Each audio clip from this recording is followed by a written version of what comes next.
喂，大家好啊！見翻呢條標帶咧，就諗翻起我幾年前買嘅一隻1601咧，配上去咁襯一個 double step 嘅 dial 啦。應該係有兩層 layer 嘅 dial 啦，咁啊非常之靚，嗰隻36mm 襯一個好靚嘅白金圈。咁啊啲針面啊全部都好靚嘅，用白金釘字釘。咁今日咧，即係見到啲嘢 master control 咧，即係我記得我講好多次嘅。當我玩過5296 嘅 setter dial 嘅時候咧，我都講過，如果你唔買5296，你有啲咩選擇咧？咁嗰時候我就記得我玩嗰隻黑面啦，配咗條我認為都幾好睇嘅 NATO 嘅帶啦，綠色嘅 NATO 帶襯黑面啦，嗰隻 master control day 啦，39mm 啦。咁今日咧就攞個即係其實你問我最中意係咩咧？我以前最中意一直都係呢個 dial。我記得喺任何一個群組啦，咁啊我都講過嘅。我細細個咧就中意積家嘅，所以你見我都好多積家錶。咁點解咧？我覺得呢個即係佢唔係淨係指斯文嘅，即係你問我 GP 又做過好多斯文錶啊，Omega 啊 ，IWC 好多嘅，即係Omega 可能有 Defay 啊 ，IWC 有 Portofino 啊，好多唔同牌子都做過好簡單嘅大心針啊、日曆啊，有啲可能係啲咁嘅字釘啊，有啲係數目阿拉伯數目字啊，有啲係 print 嘅 dial 啊，形形色色好多嘅。但係咧，我印象最深刻咧嗰陣時咧就係一隻37mm嘅積家，咁啊舊機芯啦，有一個類似雙向嘅上鏈系統啦。咁嗰陣時仲未有無卡套油絲啦，但係我已經覺得好精緻㗎啦嗰隻錶。咁之後咧就曾經出現過一隻即係啲係39mm啦，跟住佢突然之間會無厘頭整個40mm，但係勁大嘅面啦，跟住個 bezel 個肥大㗎啦。咁之後又出翻39啦，咁到最後而家又出翻40啦，但係個比例就再靚啲啦。但我認為略嫌大一少少嘅。咁我始終都覺得咧，呢個係2005年至到2012啊，唔係喎，呢隻應該2000，我都其實都唔記得咗，因為佢好亂啦。我記得佢出個大又出個細，跟住出翻大咁樣。咁我始終覺得呢個39mm係最好睇嘅。咁啊厚度咧就8.5啦，非常薄啦，同好多嘅三大品牌應該唔好三大啦，講 PP 嘅 Calatrava 嘅厚度咧係相若啦。咁 lug to lug 咧就47度，同埋咧玩嗰啲錶咧會留意到嘅，佢個 lug 咧同埋嗰個 lug hole 咧貼得好緊貼嘅，變咗好多。如果你唔係 tailor-made 嘅錶帶咧，你戴唔啱嘅，你發覺好難逼得入去嗰條錶帶。你一定要係用佢專屬嘅皮帶，仲有一條彎嘅 spring bar 咧先篤得入去嘅。咁呢個就係比較麻煩啲啦，同埋好多玩皮帶錶梗係想試唔同皮帶㗎啦。咁變咗佢咧就唔係話咁容易玩到嘅，所以一定要揾啲啱合適啦，或者自己 tailor-made 訂做一條錶帶咧，咁咧就可以將佢啲嘅錶嘅功力咧就展現到出嚟啊！咁啊一個好靚嘅無卡套油絲機芯啦，單向上鏈啦，邊緣應該我冇記錯係用21K 金妥嘅，我唔記得係咪。到後期尾期大約係2015-16年左右咧，就仲成個係實金嘅金妥添。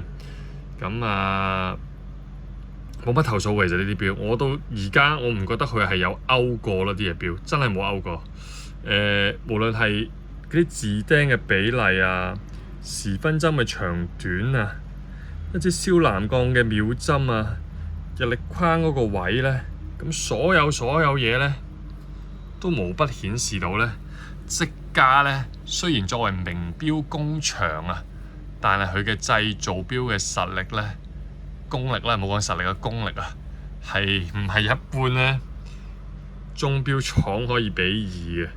咁啊，時至今日咧，有時間唔中換啦錶帶咧，玩呢啲錶咧，當然啦，唔會俾到好多經驗啊、讚歎嘅感覺你，但係咧嗰份悠然自得、好自在嗰種咁嘅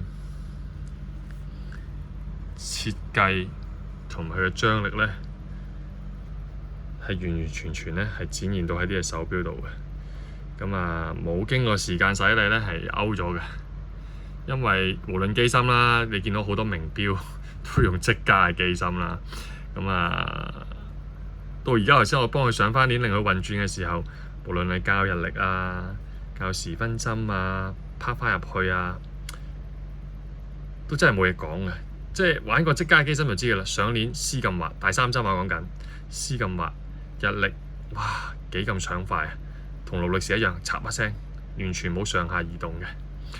咁又夠薄又有大師認證，大師認證仲早過奧米加嘅 Master Chronometer 喎，你記住用1000小時，唔係淨係測機芯喎，係測個機芯裝咗落個殼度實質嘅測試喎，碰撞啊、防水啊、溫差啊，所以咧你又話雖然咧佢咪原裝底原裝扣，但係咁樣襯落去玩下咧，雖然係有折扣啦，仲係雙折扣啦，呢隻嗰個期數就咁，但係咧我都覺得咧襯下唔同色帶咧、顏色嘅皮帶啊、膠帶啊、尼龍帶咧，其實咧啲嘢錶都幾有玩味嘅。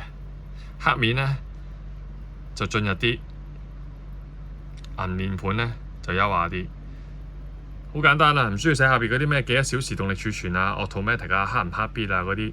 係啊，我話緊你嘅精工就咁寫Iga-Lagu、Jaeger-LeCoultre、JLC 已經話俾你聽，就係一隻好錶。咁今日講到呢度先。最後題外話，咁話説我前一日咧有條片，講咗3隻錶。其實冇乜嘅，有同我買開嘅嘢都知㗎啦。咁我 po 咗出嚟咧，會留個 Carousell 嘅 account 啦，咁你可以聯絡到我啦。亦都有 Instagram 啦。但係 Carousell 咧近年嚟咧，可能佢係好想控制住佢嘅收入啊。咁變咗咧，一般如果尤其是手錶咧，交投咧好旺盛嘅。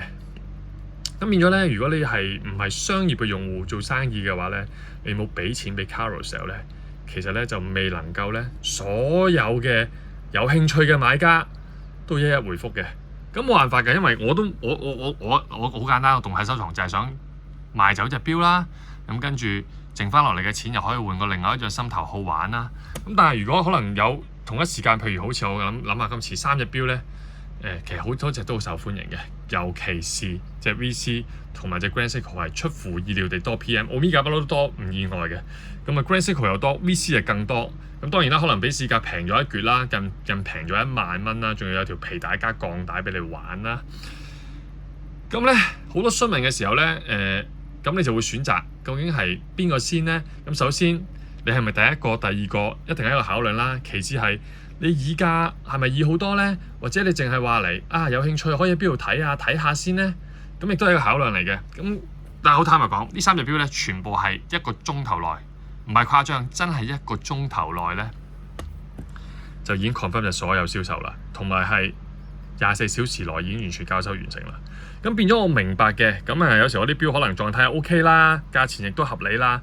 咁而家好多人都有興趣咧去買嘅，但係問題就嚟啦。第一我唔係做生意啦，真係即係呢3隻全部都係動態收藏啦。咁變咗咧，如果有任何得失，即係可能話，哇你又話要可能一定要點解唔回覆啊？答你賣咗或者洽談緊唔得咩？好難咩？咁即係冇辦法啦，因為咧，如我頭先所講啦 Carousell 咧限制咗手錶群組裏邊咧嗰個群組嗰度限制咗你回覆嘅次數啊。咁如果你想回覆多啲咧，咁會點咧？咁就要用錢去買啦，咁因為呢樣嘅掣肘咧，我就唔能夠全部都回覆啦。咁你只能夠揀一啲咧，可能話我已經係想買啦，幾時交收啦，可以點樣俾錢啊？咁嗰啲可能 confirm 比較實啲嘅買家，或者同我買過嘢嘅，咁真係冇辦法，仲要係可能早過之後嗰幾個師兄嘅，咁可能咧難免咧會有啲可能失落唔開心咁冇辦法啦。因為咧我動態收藏唔係錶商咧，手錶得一隻，冇好多貨俾到大家去揀嘅，亦都可能要細心挑選咧，可能要去翻專門店或者一般嘅錶鋪甚至乎二手鋪去選購咧，可能咧令你咧買嘢個體驗咧更加好。因為始終咧，其實咧 Carousell 咧喺未流行之前咧，其實都係一個個體戶嘅一個我哋叫環保啦，即係將啲二手物品咧可以好順利多一個渠道去銷售啦。就未去到咁商業化嘅，但係而家既然佢商業化咗咧，咁都冇辦法，我都少用咗。咁所以咧，你見我好早已經講過，我有不定期咧有啲手錶咧喺 Instagram 咧嗰度咧就出售嘅。咁大家可以去睇翻條 link 咧，亦都有 Instagram嘅聯絡方式啦。如果冇嘅就真係冇辦法啦，因為我又始終我唔係真係即係做生意啦，咁變咗我又唔係好想將自己私人嘅電話 number 咧公諸於世如果因為有任何你所感覺遭遇到一啲唔好嘅銷售體驗咧，我咧喺呢度咧講聲對唔住嘅之後我就唔會再回覆任何呢啲類似嘅留言啊、評價嗰啲㗎啦，係啦。咁啊，今日禮拜日，祝大家有個開心嘅星期天啊！咁我都要準備出去食飯啦。好，拜拜。